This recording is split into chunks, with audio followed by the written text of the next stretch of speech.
Yo, what is YouTube? It's YBP Gang, YBP Nation, YBP Boxing, YBP MMA. Today, I'm going to be breaking down. New fight just got announced for UFC 308, so it's a bit far away, but I'm trying to get back to doing these early fight predictions. It's what made my channel what it was back in the day, so we're going to be bringing it back. You know, it gives the videos time to get views. We're trying to grow the channel, so, stick with me. We got CIRYL GANE going up against Alexander Volkov in a rematch, so this will be the second time they fought. First time they fought, it was a 5-round main event in the Apex, so now they're going to be doing it in front of a crowd, hopefully. And, yeah, let's get right into the breakdown. First fight they had, I just finished rewatching it. It was a very boring fight for the most part.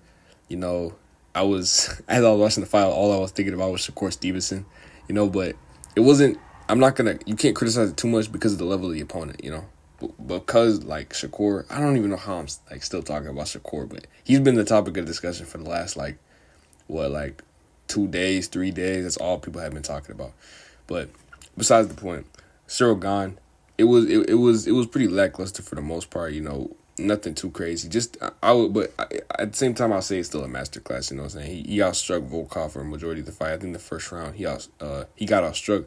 But even in that round, I thought he won. I thought he dominated in 50-45. And the biggest theme I saw was that GANE just felt like he was more active. I will say, though, Volkov has some really good leg kicks, but they didn't seem to have that much of an effect on GANE. You know what I'm saying? He seemed to be fine. Another thing I saw in that fight was GANE just, smiling at him. There were a couple moments in that fight where it felt like a sparring session for sure. So it'll be up to Volkov when they do fight to really get GANE out of his comfort zone. At certain points in that fight, in a lot of GANE fights, it feels like a sparring session. It feels like he's just, playing around in there. It feels like he's just having fun. And when GANE is doing that, that's when he's at his best. That's when he's most comfortable. That's when he's just flowing. And that's when he's just, outstriking you, doing his best. I feel like at the highest level, you don't really see that too. I mean, yeah, you could see it, occasionally. You actually see it, and it honestly, pisses me off, bro. It actually annoys me because it's just, you go in the fight to kill the other person and try to win. So y'all are just, it happened in the Anthony Smith, the Litze fight. I don't really like that. But as soon as GANE does that, that's when the fight's over, because at that point, you're playing into his game. That's the game that he wants you to, kind of feed into. So with Tuivasa, I mean, there were moments like that in the Tuivasa fight too, but it got gritty, it got nasty, and we saw that mean side come out of GANE, but that's when he was in the most trouble. You put him in a sparring match type of session, he'll beat any, I'm pretty confident he'll beat any fighter in a sparring match type of setting, but you put him into a fight, it gets really down, dirty, all that type of stuff. That's when, GANE, I mean, he's showing that Tuivasa fight, but against elite fighters, I think that's when you can really see him crumble. But yeah, against Volkov, I think he's faster in the matchup. I think he's not the bigger guy, but I think he might hit harder. I think he's more active, and he's just a better overall striker. He has that pedigree. With Volkov, I think there's going to be a lot of people picking him because of the performance they had against Pavlovich. I just don't think it's the same. I think Pavlovich is a very one-dimensional fighter. Obviously, going into the fight, I picked Pavlovich, and I think Pavlovich has the ability to knock out anybody that he wants to in the first round. But you could clearly see that he was gun-shy. He was traumatized from that knockout from Aspinall, and he just didn't let his hands go the way he usually would. He didn't go into the fire with Volkov. I have no doubt that he could go out there and knock out a guy in the first round if he truly wanted to, and he put his punches together. But in that fight, he just seemed gun-shy, and you put him up against the jab. You keep him at distance, and Pavlovich goes from the best fighter ever to not even ranked. That Pavlovich that fought right there doesn't beat anybody in the top 15, honestly. He gets beat. He gets out-wrestled. He gets a scared Pavlovich is a very bad Pavlovich. Now, in the case of GANE, like I said, I didn't see crazy evolution. I mean, Volkov doing the same stuff. And that I feel like that fight against that style doesn't really teach us much. Is Pavlovich an elite striker?